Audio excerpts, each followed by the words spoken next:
Oil pulling அது எப்படி பண்ணுறது? காலையில் எழுந்ததும் எதுவும் சாப்பிடாமல் இதயம் வளர்த்தை வாயில ஊத்தி நல்லா கொப்பளிக்கணும், அப்புறம் அதை துப்பிடணும். இதுதான் ஆயில் புல்லிங்.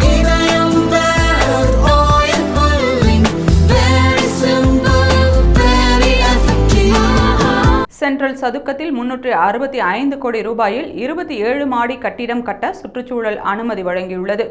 புறநகர் ரயில்கள், நீண்ட தூர ரயில்கள், மெட்ரோ ரயில் மற்றும் பேருந்துகளில் மக்கள் எளிதாக சென்று வரும் வகையில் சென்னை சென்ட்ரல் ரயில் நிலையம் அருகே சென்ட்ரல் சதுக்கம் வடிவமைக்கப்பட்டு 2022ஆம் ஆண்டு மார்ச்சில் திறக்கப்பட்டது. இது சென்னை நகரின் அடையாளமாக மாறியுள்ளது. இங்கு லட்சக்கணக்கான மக்கள் நாள்தோறும் வந்து செல்கின்றனர். இந்நிலையில் இங்கு 27 மாடி கட்டிடம் விரைவில் அமைக்கப்பட இருக்கிறது. முதல் கட்டமாக 8 நிலைகளுடன் கூடிய பிரம்மாண்ட வாகன நிறுத்துமிடம் வடிவமைக்கப்பட்டுள்ளது.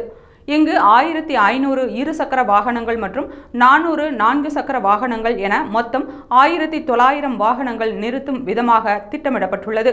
முன்னதாக இப்பகுதியில் 33 அடுக்குமாடி கட்டிடத்தை கட்ட அதிகாரிகள் முடிவு செய்தனர். ஆனால் சில காரணங்களால் 31 மாடி கட்டிடமாக மாற்றப்பட்டது. இதன் பிறகு அடுக்குமாடி கட்டிடத்திற்கு பதிலாக இரட்டை கோபுர கட்டிடங்களை கட்டலாம் என முடிவு செய்யப்பட்டது. அதன்படி முதல் கட்டிடம் 17 தளங்களையும் மற்றொன்று 7 தளங்களையும் கொண்டதாகவும் இருக்கும் என்று முடிவு செய்தனர். அதிலும் சிக்கல் இருக்கவே இறுதியில் 27 மாடிகளை கொண்ட ஒரே கட்டிடத்தை கட்ட முடிவு செய்துள்ளனர். சென்னை சென்ட்ரலுக்கு வரும் பயணிகள் வாகனங்களை நிறுத்த பெரும் சிரமத்தை எதிர்கொள்கிறார்கள்.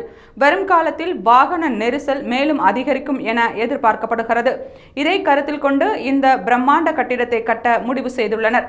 அதையொட்டி 365 கோடி ரூபாயில் 27 மாடி கொண்ட இந்த கட்டிடத்தை கட்டுவதற்கான சுற்றுச்சூழல் அனுமதி வழங்கப்பட்டுள்ளது.